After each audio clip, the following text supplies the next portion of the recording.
Is Donovan Clingan already a top 10 center in the NBA? The back-to-back champ in the Big East with the UConn Huskies, I think already is a top 10 center league. Saw this Kenny tweet talking about, can't wait to put Clingan in a ridiculous conversation all offseason, which is fucking hysterical. I was just talking with some of my boys, and we're talking about Clingan, and like, he might be already a top 8 center in the league, and Kenny said this tweet out. I'm like, what the hell are the odds of that? So that's just absolutely insane.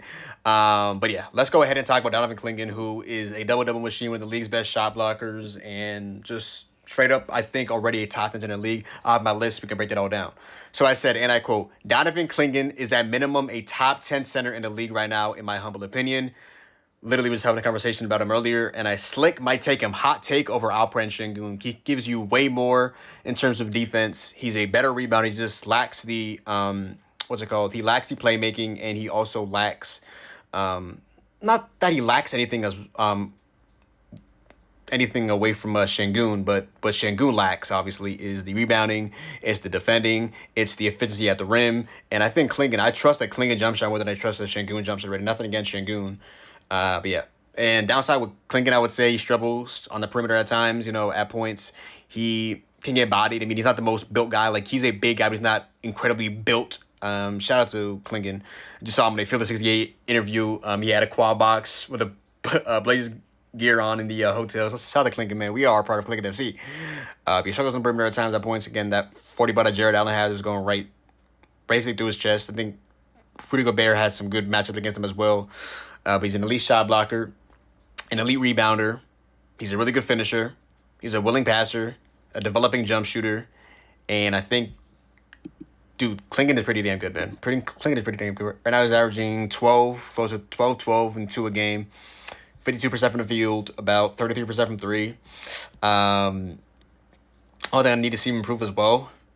Maybe a little bit of the free throw shot. I mean, last year we went from like 60 to about 67% this year. Don't say it, please. We're in 2026 in what? March 20th. I'm recording this. Please, no. Please, no. Please, no. Please, no. And the thing with him, he's not playing like 30 minutes a game. He's playing 27 minutes a game. 27 minutes a game with all this production. Every single day feels like he's in the what's it called? Intoxicated double-double. He's just averaging what? 1.6 blocks a game. I feel like getting at least like 2 a game. He's just a pretty damn good player. He really doesn't get a voucher. He's averaging 2.3 personal fouls a game. And in terms of my overall list, I mean, the top 3 is in order. Outside of that, it's not really in order in centers right now because it gives you so much. Again, one thing, again, on the perimeter you can lack, and, you know, he can get bodied at that point by bigger or just more physical players than himself.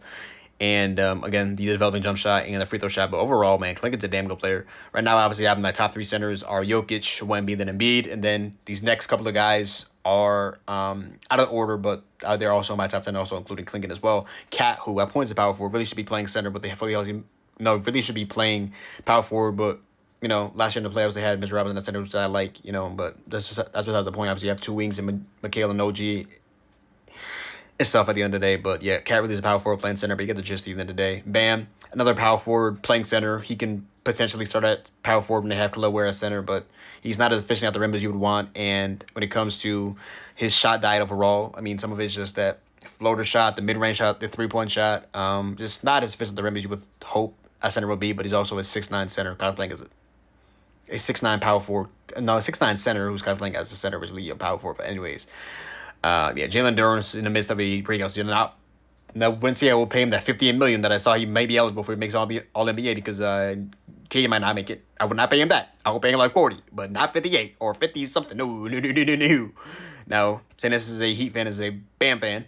He's making the same amount of money as Luka Doncic. Luka Doncic put 60 down, like 22 or something on him, 6 or 7 from 3, just absolutely fried. My dog, who every time I hear in the media, he's talking about DBY this, DBY that, top 10 defense, top 5 defense this, overall team-wise, and then what just happens? A lot of eyes watching us, so not ideal at all. Zubac, who obviously had that really good season last year. Now, he did take a step back this season, but water under the bridge, you know. Now he's out for the remainder of the season. Interested to see him next season with a fully healthy, hopefully Tyrese Halliburton. Should be a really nice duo. I was seeing that I've been trying to shoot jump shots with him as well, not just be a straight pick and roll guy, but some little pick and pop game as well. Would not be mad at that at all. You know, he has some he has a pretty decent free throw shot as well. So shout out to that boy Ivica Zubac. Like a legend, Clipper legend. Alperen Şengün, you know, very polarizing player, but he's a really good playmaker. He's a solid rebounder. In his efficiency, that's just one of the things. As a efficiency policeman, it's just not that efficient. But he's a damn good player. He's crafty. He deals his own pace, Jokic-esque, but just a dollar brand version of Jokic. Yeah, you get the gist. And then I have Clingan. Already went through him. Gobert, obviously one of the league's better shot blockers. He's a really good what's it called? He's able to. I feel like his hands have gotten better, but he's a good lob threat. He's a damn good rebounder. Playmaking wise, never really been Rudy Gobert's expertise. But yeah, he's obviously one of the best shot blockers ever graced the sport. There's moments of lapses, the Jazz, the Clippers here, things like that, but he's still a damn good rebounder. I mean, he's still a damn good defender. He's a damn good rebounder.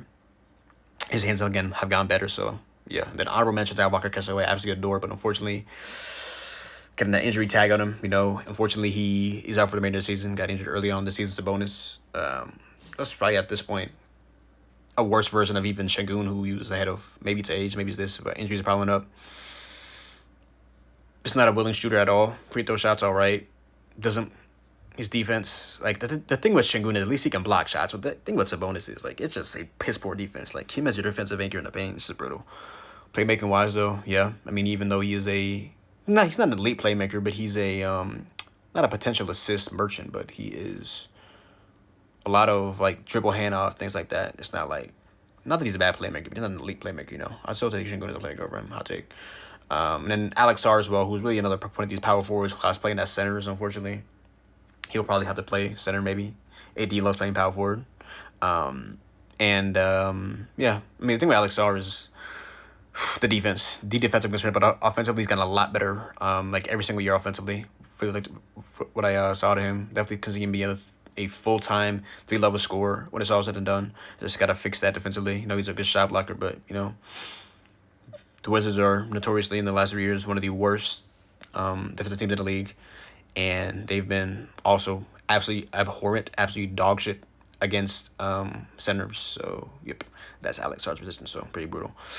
And to put it out there, I have Chet Holmgren and Anthony Davis as centers, as power forward. That's why I didn't mention them in the centers list. So that's my 1, 2, 3, 4, 5, 6, 7, 8, 9, 10. With those three honorable mentions. And I didn't mention Chet or AD because those are power forwards. aka Isaiah Hartenstein, plays center. And for AD, I have Alex Sarr playing center instead of him because he wanted deliberately to play center. And I think that's what we were playing. Even though I think him and Alex Sarr both are power forwards. But that's my 2 cents at the end of the day. Do you guys think that Donovan Clingan is a top 10 center in the league? Comment that all down below. In my humble opinion, I believe he is. But yeah, shout out to Donovan Clingan. Big East. Amen. Big East legend, even though, shout out to Providence. Hopefully get that boy Brian Hodgson. Sorry, USF, but Friars going to be back. Donovan Clingan, shout out to you. UConn, y'all doing y'all big one. Clingan Lee might be the best player in this class. Going toe-to-toe with Alex Sarr. Dude, y'all got Steph Castle, Clingan. Those guys were in the same team winning the Natty, bro. That's crazy. UConn, Dan Hurley, man. Y'all got it. Y'all got it, man. Shout out to that boy Clingan, Blazers FC. How do you guys feel about this? NBA fans in general, how do you guys feel about this? You guys agree, disagree with my list? Comment that all down below. But in my opinion, Donovan Clingan is a top 10 center in the NBA, and those are my thoughts. Yeah.